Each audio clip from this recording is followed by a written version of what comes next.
Comment s'est passé le transport de la gabarre jusqu'ici? Alors, on a récupéré la gabarre à Bergerac au port de Cadouin, pas de souci. Donc c'est une gabarre qui pèse actuellement 9 tonnes, donc on avait prévu assez large. Et le voyage s'est déroulé sans anicroche puisqu'on est maintenant à Saint-Caprez. Comment va se passer le grutage de la gabarre jusqu'à la cale sèche? Oui, alors là actuellement on a une grue de 55 tonnes, ce qui fait que si elle travaillait contre le bassin, j'ai peur qu'il y ait des risques d'affaissement.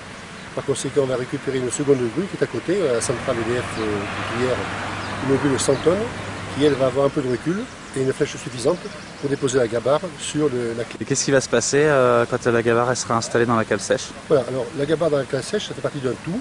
On voudrait un petit peu que cet ensemble-là soit une porte d'accès pour les touristes à tout le bassin du canal et au Lindois. Ça veut dire qu'il y aurait une espèce de phénomène d'appel.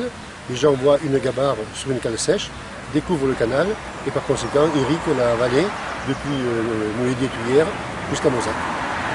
Donc c'est plus un aspect décoratif que... Actuellement, son état est tel, surtout l'état de la sole, c'est-à-dire la planche en dessous, est tel qu'on ne peut pas songer à faire naviguer.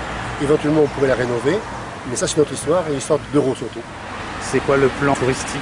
Il y a deux projets qui sont parallèles. Le premier est assez simple à réaliser, ce serait créer une véloroute qui partirait d'ici et qui irait jusqu'à Mozac, donc qui serait sur Mouledier, Saint-Caprez, Banneuil, La Linde et Mozac. L'investissement serait ridicule puisque la partie est extrêmement plate, donc il n'y a pas de souci. Et Saint-Caprez envisagerait de faire un véloport, c'est une halte près du bassin de Saint-Caprez où se trouve justement une gabarre qui, elle, marche. Et en parallèle, alors là c'est beaucoup plus ambitieux et beaucoup plus cher, le syndicat du canal de la Linde envisagerait de rendre à la navigation un tronçon qui irait du port de Saint-Caprez, du bassin de Saint-Caprez, jusqu'à Port-de-Couze, mais pour cela, il nous faudrait aménager 3 passerelles. Les fonds existent, les emprunts sont faits, l'entreprise est choisie, il ne reste plus que le top départ.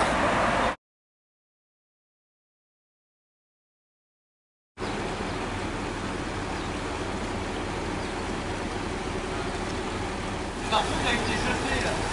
Il est là-bas. Non, il est là, il est par terre.